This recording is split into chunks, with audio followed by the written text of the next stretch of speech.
And a little bit of kind of sneaky capping work maybe going on the left here by these Catachans. And then the Chimera is coming out on the field. So no surprises there for Vintage. But yeah, like you were saying, there's not a ton of base micro you need to do in this game in terms of, like, you know, managing, you know, you don't have to build more supply or anything like that. But you do have to, therefore, spend your money effectively whenever you can. You know, it's not as much as you have to worry about in some other games, but it's certainly, if you're going to play this at a high level play, your builds as a result have to be pretty perfect, because you only have one building you need to go to. It's automatically hotkeyed to F1. You need to be constantly on top of your upgrades and stuff all throughout battles. Yeah, macro is still important, so you do need to, you know, do what you can there to give yourself a fighting chance, basically, is what macro is all about in this game. You know, the game is not going to usually be won or lost on your macro strategy, but generally it can be won or lost on your micro, and then your macro's ability to keep you in the game for your micro to be effective still. Meanwhile, Lindonin... Yeah, I was just going to say, we got lots of little skirmishes going off all over the place here. The Chimera up north, putting a bunch of pressure, but that god, no, the Commissar, the Inquisitor goes down. Why do I keep saying Commissar? I think I read Commander and my brain just like overrides it. I don't know, I'm having no trouble with words today, but that's fine. Inquisitor killed for the second time. That's not looking too good here. We do have a nice little sneaky back attack going on by these Catachans. We've taken a few extra casualties right now, going ahead and putting some pressure on the Shuriken weapons team, which is all retreating there. And this Chimera is looking pretty sexy, actually, resupplying those Catachans and just putting pressure on everybody for the time being here. Yeah, it's going to have to watch out. Ooh, what is this? Ooh. Is this a Bane Wolf? Oh, it is a Bane Wolf! So we've got the combination here of the Chimera and the Bane Wolf against these 4 Warp Spiders here. Yeah. They're going to go ahead and Haywire. One Haywire grenade is all they're going to get for the time being here. But, man, just getting picked off this base. Oh, he's going for the base turrets, but we got an Autarch coming in right on top of that Chimera there. She's got her work cut out for her, though. There's quite a bit of stuff going on. Okay, a little bit of Singing Spear coming in here with the Farseer. That's too bad. I really want to see that Bane Wolf go to town on those base turrets a little bit more. That Chimera needs to leave now, though. He has overstayed his welcome. Not going to happen, though. Out of control, Chimera.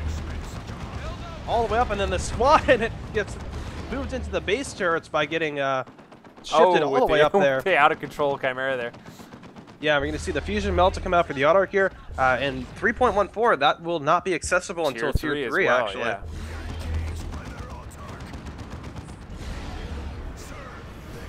Meanwhile, we've got another Catachan Devil model sniped by Mind War. We're seeing that ability being used very effectively there to suppress them and just snipe models. And, you know, Catachans bleed a lot of requisition and a lot of power. They can certainly hurt your economy when you're losing them constantly.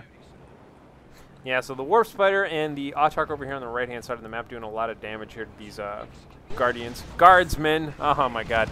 And also we've got the Bane Wolf here just kind of melting away these guardians. Haha, there we go. And in the meantime, actually, Vintage has a pretty big excess of power, which is a little interesting as well. So he's just being kept in check here by work position. Here goes the Bane Wolf. It's going for Lindonin's power supply. Lindonin could be going Tier 3 whenever he wants here, so if Vintage is able to hit this right now, and Lindonin does go Tier 3, this will severely hamper Lindonin's capability to get anything in Tier 3. So this could really hurt his plans, but we see the Farseer leveraging one of her gates to kind of come in stealth. And now we've got, here goes Haywire. This Bane Wolf is going to be no more. That is it for no, Bane rear Wolf. Armor hits here from the Singing Spear Farseer. That thing is going down. That is it. Boom! Bane Wolf down. Oh, well. I was about to say that the Bane Wolf has almost outstayed its welcome. You know, you kind of have to get that right away at Tier 2. Doing a little bit of base pressure and then taking a gen farm is pretty much all you can hope for. But now it's pretty well countered at this point in the game. Our Inquisitor is tastefully retreating this time and not dying. And by the way, so for the points, it looks like we've got Lindonin is at 407, 244 for Vintage. Reminder, stuff is reversed on the screen. By the way, check out the explosives. Oh, that's right next very to the nice. webway Like gate that. right there. A really late grenade too, by the way. I'm not sure if he thought maybe queued that up or was shooting for the explosives. I'm hoping. I was thinking the latter. Yeah, they was going for the explosive, but where the and now it's revealed because of the Rangers coming into view here. So Lindonin able to track that down in time. He's also got a Wraith Lord coming out here. Lindonin has been floating a lot of resources the whole game. Oh, by the way, very nice job though by Vintage. He recognized that explosive was being taken out, so he just blew it, and it did really good damage to the weapon gate. Yeah, Meanwhile, Vintage, pretty big.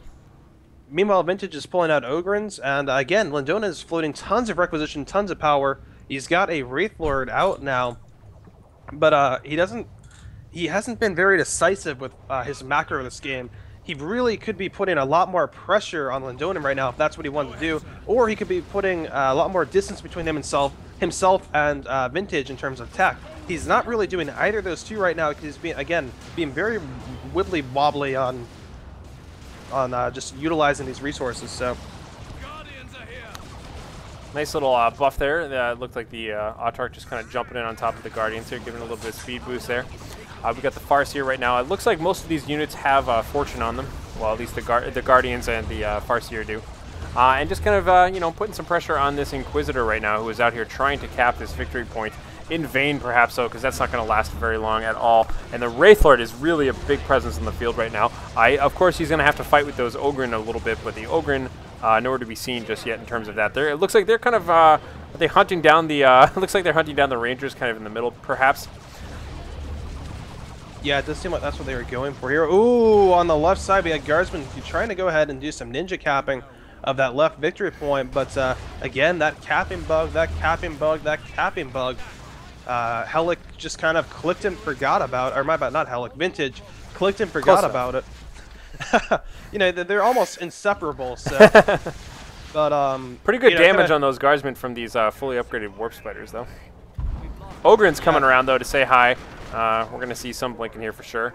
Charging on in, and one Ogryn picked up where they went. The other three kept going towards the other spot. Maybe even going to stop and pick off that generator? Maybe not. No, they're just going to let the Warp Spiders go ahead and do their thing. They really don't want to take too much range attrition from the Warp Spiders there. Meanwhile, we've got the Inquisitor trying to go ahead and grab that middle point, but she's taking huge damage here from the Wraithlord and the Farseer and the Rangers and everything. Stormtroopers out on the field right now, by the way. Upgrading anti-armor, so they're going to grab some Meltas.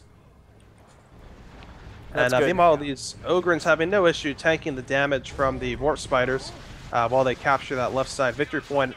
Vintage is at 123 victory points, so he did need to go ahead and do that in order to really stay in this at this point in the game. Yeah, it's definitely reaching the phase of the game right now where Lindonin just needs to keep leading Vintage out point by point here. And also, Lindonin really needs to do something about his resources. Just flip over to the resource tab really quickly and look at the amount of resources he's got. Yeah, what's up with that? He needs to do a lot of things. There's all sorts of stuff he can do. There's no excuse. He could pretty much buy any unit right now, but he needs to hit tier 3 first.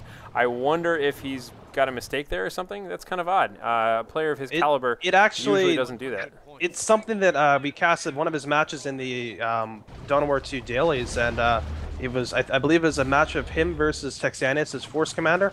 And it was something we observed there too. Oh, very nice grenade spike. Nice. He's going to be able to finish up that Stormtrooper squad. Yep. Oh, yes, and a GG from Vintage. All right, well, good game. I guess Lindonin was just like, well, this is the army I need, and that's all I need now. I'll just have that money for later if I need to buy anything else. Oh, well. Yeah, it is definitely something we've seen him do before. It would be nice to see him go tier 3 nonetheless. So yeah, why not? I mean, always cancel that at any time if you need to go ahead and switch your force. Buy a bunch of generators, go tier 3. You know, if you have money to burn, invest it into something that you'll use later. But okay, either way, man, really good game. So we're going to move on. That was game 3 between Vintage and Lindonin. So Lindonin's going to be moving on to the round of 32. What did I say? No, you said it right. I was just like agreeing with you and like, you know, sing-song chant sort of. You know, nice. Okay, good. Just making sure my pronunciations are fit for public consumption.